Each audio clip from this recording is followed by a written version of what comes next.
very important moment in history. Communism is dead. Capitalism is now the world's economic system of choice. The question that stands before us is, what will capitalism look like? Will it be self-centered and greedy? Or will it consider the people and the planet? At this unique turning point, we must decide. Will we be compassionate capitalists?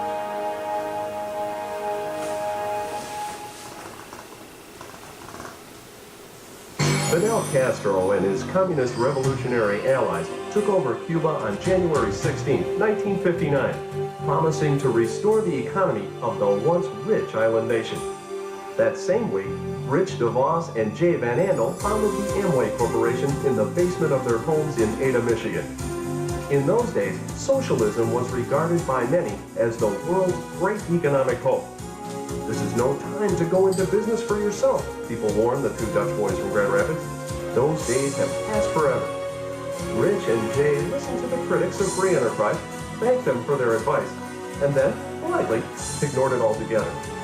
Rich and Jay called their company Amway because, as Rich said, the American way of private ownership and free enterprise is the best way. Critics laughed at Rich and Jay's commitment to free enterprise. Now, 3 decades later, the critics are no longer laughing. Castro took over Cuba, promising prosperity and reform. Today, most Cubans live in poverty and despair. Amway, on the other hand, has become a $4 billion corporation with more than 2 million independent distributors who own their own businesses in 50 nations and territories around the globe.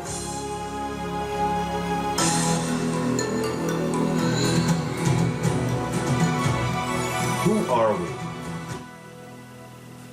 When we start out to discuss capitalism, we start by talking about money, profit, cash flow, investments, the Federal Reserve System. Right? Wrong. We talk about the importance of people first.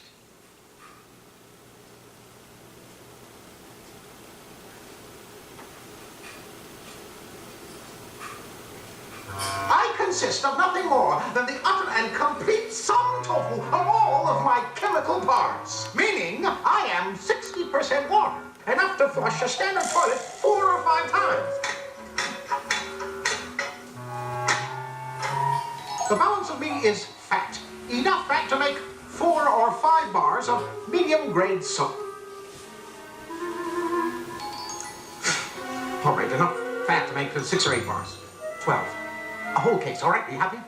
The outstanding remainder? A variety of common chemicals. For instance, enough iodine to make a small child writhe and scream in pain. Arm? Ah! Checks in the mail. I carry enough phosphorus to ignite a small pack of matches.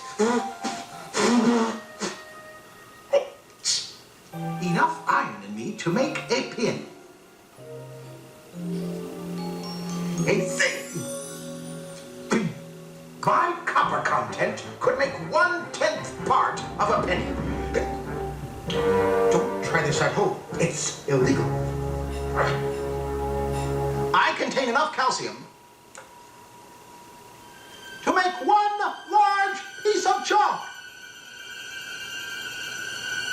Enough sodium in my body to season a bag of microwave popcorn. All told, water, fat, and chemicals, I am worth $1.78. I gotta be me, I gotta be me. Here's looking at you.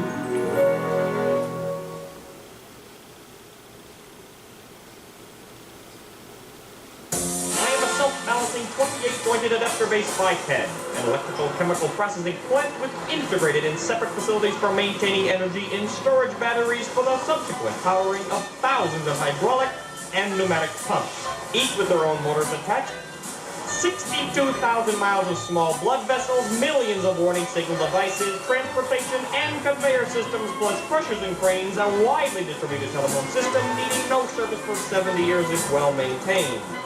all guided from the turret in which are located telescopes, microscopic, self-regulating.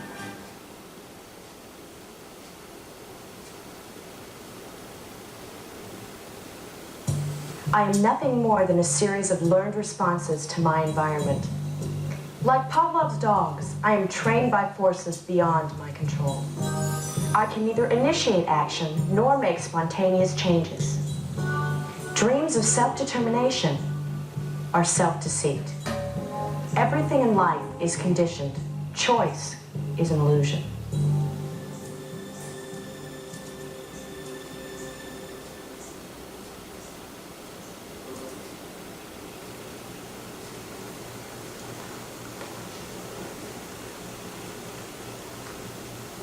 From James Weldon Johnson's poem, God's Trombone.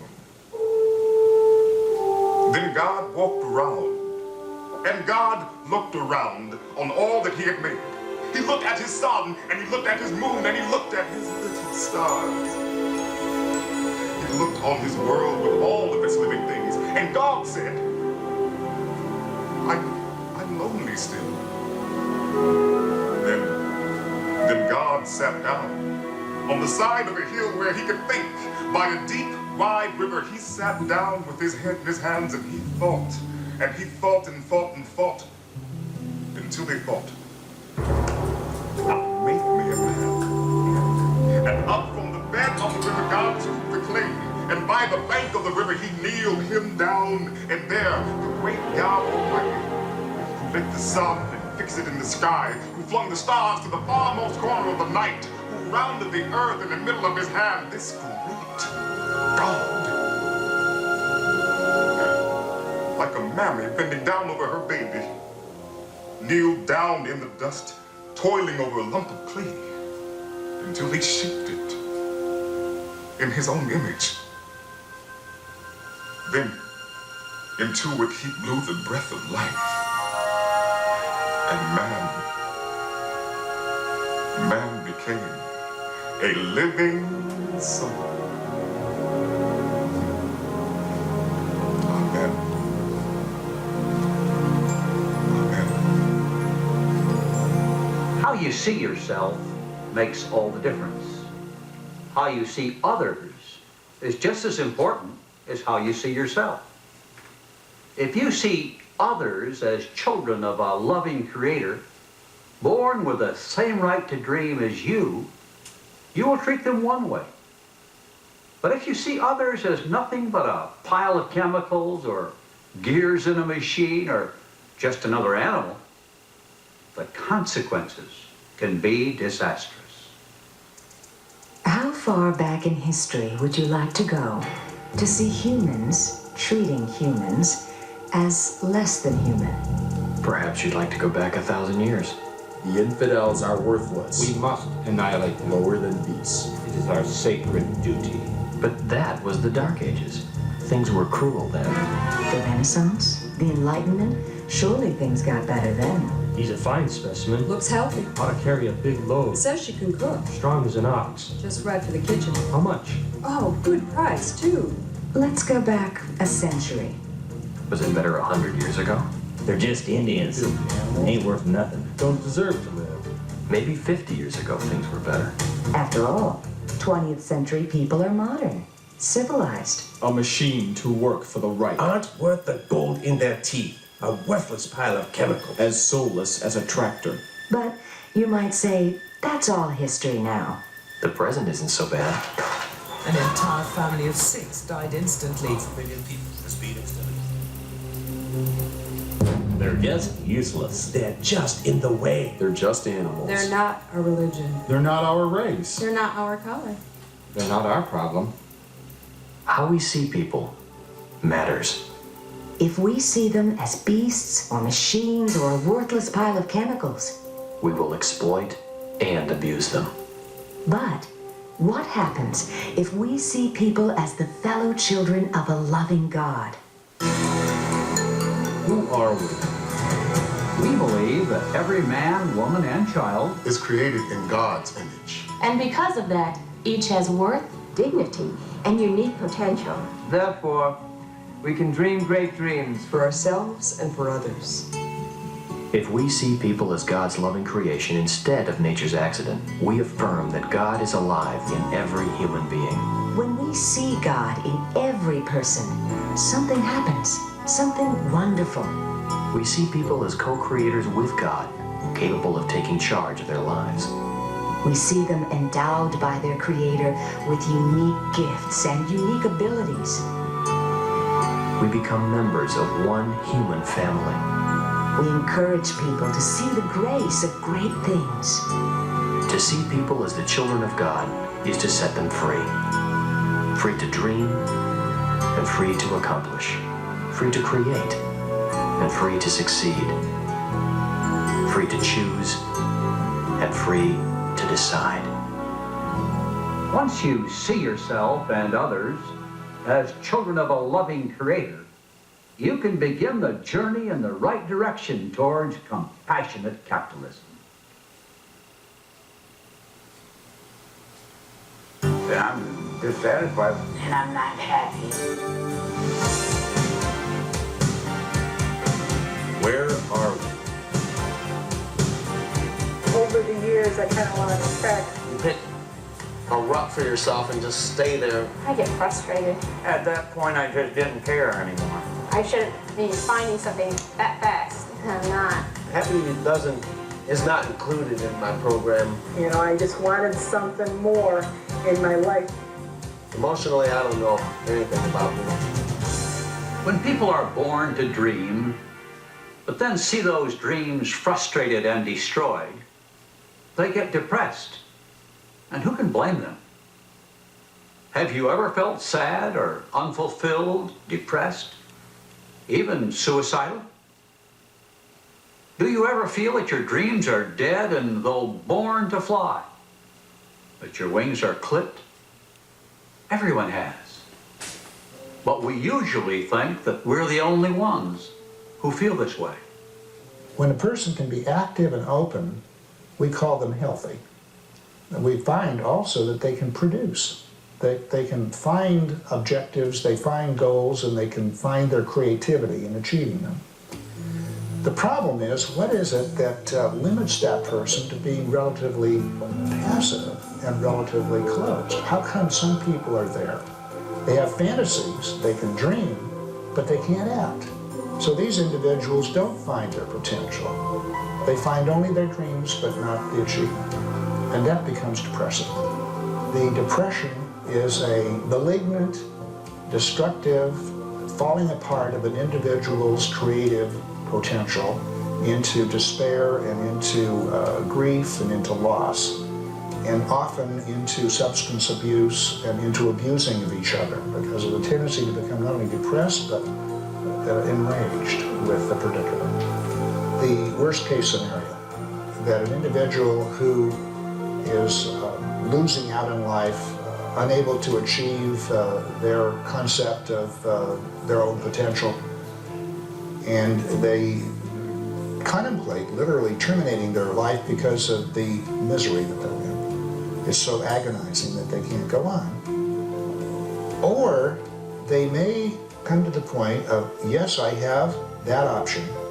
I can terminate this misery mechanically, end my life. Or I can terminate this misery by inventing a solution. If I decide to live, how am I going to go about it? What do I have within me? What are my resources? There's a new beginning that seems to crystallize in many, many people only after they have reached the utter despair of sensing that life may not be worth living, to then discover that life indeed is worth living and it's worth making an investment. Hope and intellect and goal come together in a plan. The plan requires that they reach out into their current environment, into the now. What's going on now that I can do something about? And what's going on in my potential for a future? From the beginning of my career as a psychiatrist to the present day, I am increasingly reinforced with the conviction that people make a decision to get better. The psychiatrist can be helpful once the decision is made, but the individual who's confronting life is the one who has to discover the decision and make it. A famous writer once said, "Depression is a valid response to the pain in the world." In fact, you'd be a little nuts not to be sad sometimes. To say you are depressed is to say you are dissatisfied with the way things are. Let depression lead you somewhere.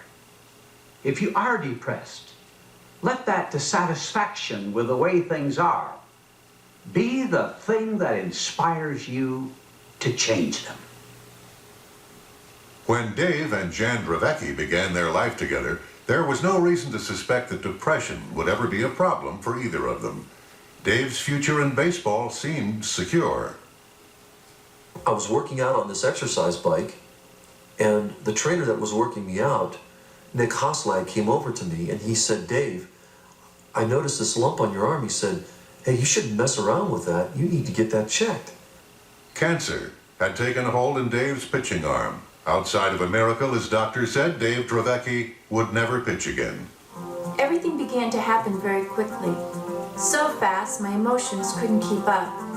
The doctors decided that surgery was necessary. Once again, we were facing the end of his career. With half of his deltoid muscle removed, Dave still refused to give up. Few people thought it possible, but Dave was determined to pitch again. On August 10, 1989, Dave took the mound for the San Francisco Giants, etching in baseball history what will be forever known as the comeback game. August 15, 1989, Montreal. 5 days after his heroic comeback game in San Francisco, the dream was over.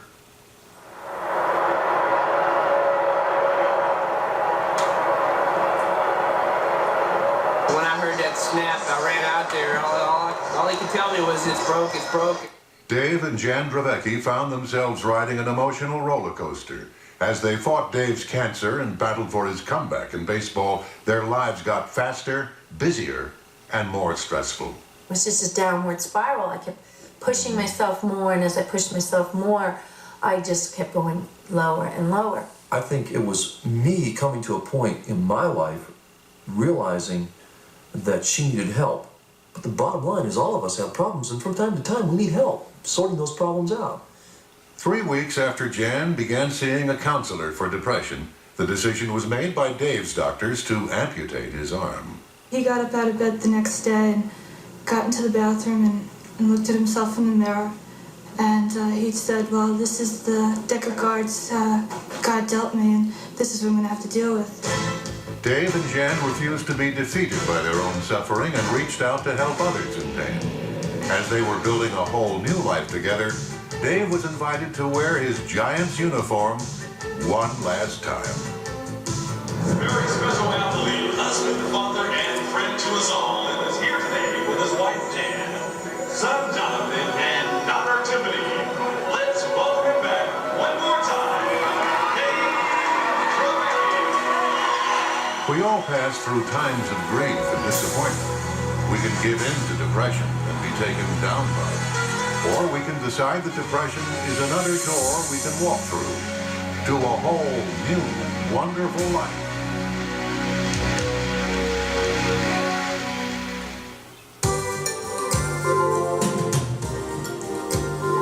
We believe that Most people feel that they are not living up to their potential and are grateful for any practical, realistic help they can get. To change for the better. Therefore, we all need to take an honest look At where we are, where we want to go. And what we might need to change to get there. where are you?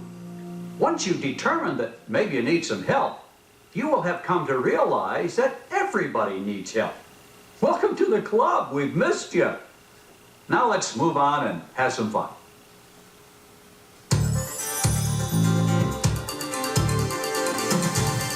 Where do we want to go?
born to dream. God gave us the ability to dream.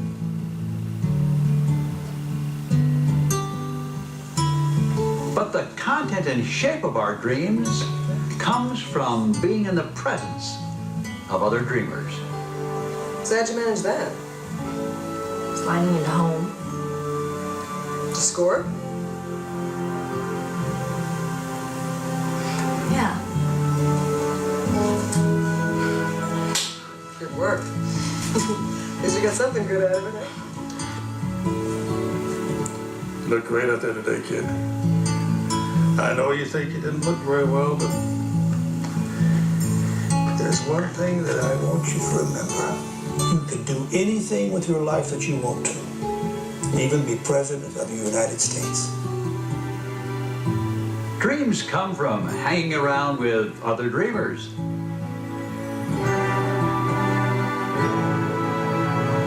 We believe that Change for the better begins when we Order our lives around those individuals and institutions we value most.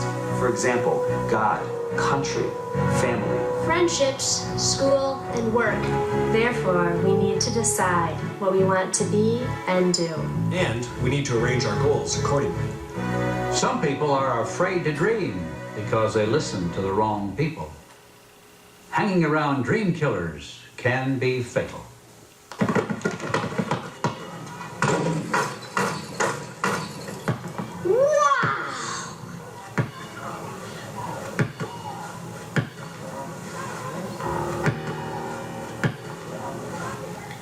Can I? Nope.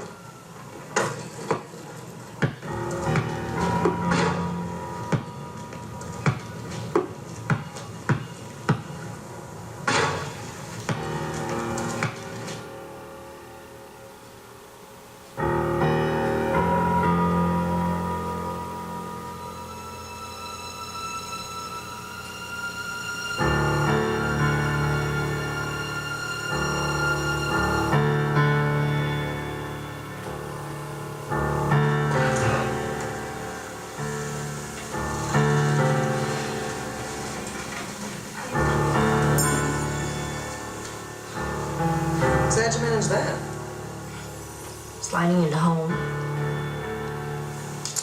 Sports. Just ridiculous. All right, we'll be with you in a couple minutes.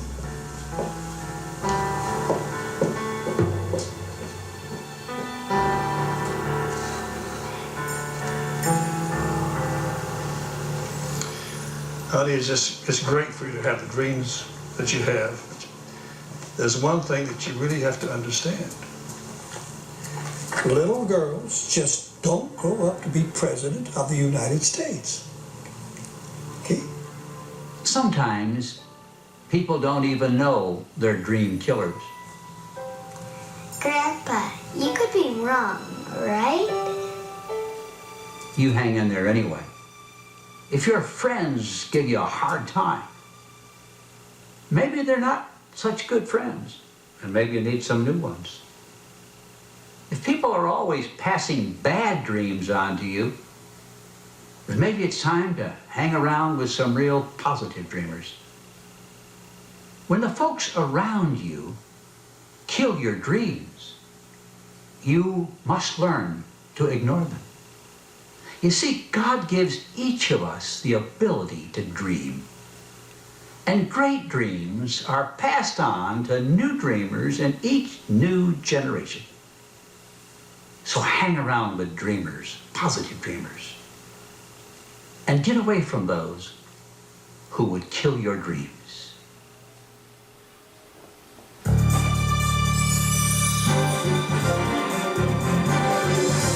Why is money so important? So now we're ready to get going. We're born to dream. Our dreams are in place. Now what?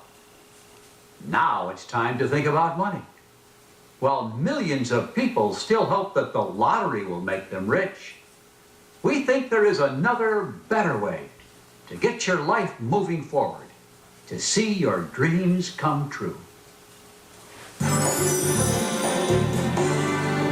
We believe that getting our finances in order comes first. Getting our finances in order means at least these 4 things. Paying off our debts, learning to share with others, Setting financial limits and faithfully living within them. And saving a little every day is the beginning Of getting our lives free to move forward. Therefore, we need to get our bills paid. And our financial priorities in order. Restaurateur Martin Morealis knows the paralyzing effects of debt. His highly successful Mexican restaurant was closed last year by creditors. But now, he's coming back. And the first step? Paying off his debt.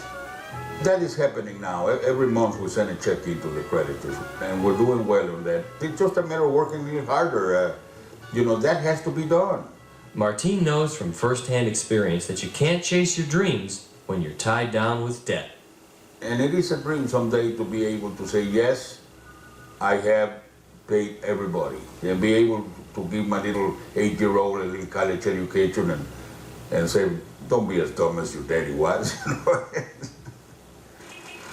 Furnishing homes and apartments across 5 Midwestern states is big business for Instant Interiors Corporation. One of their secrets for success?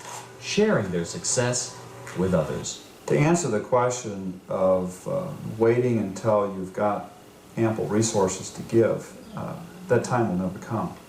Sharing with others, even when we're in debt, may not be a part of capitalism, but it is a part of compassionate capitalism. Giving is probably one of the most gratifying things you can do, I think. Especially when you can see what it is that you give really makes a difference. Or as Bill says, nothing teaches you more about the value of money as much as giving some away. And nothing teaches you more about the power of money as much as watching what it can do when shared with others.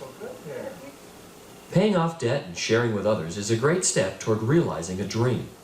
Saving is a great discipline to learn to keep that dream secure.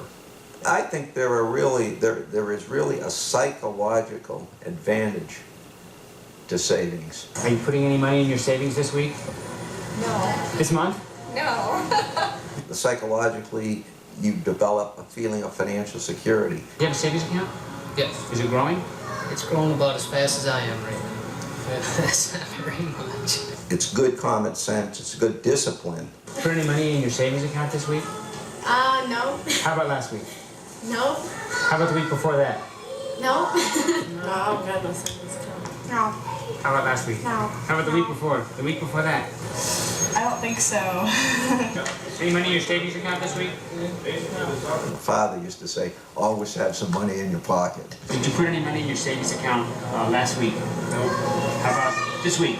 Nope. How about the week before last? Savings account's in my pocket. Ah, did you got money in your savings account in your pocket? Nope. Always have some money there the next day that you can fall back on. Do you have a savings account?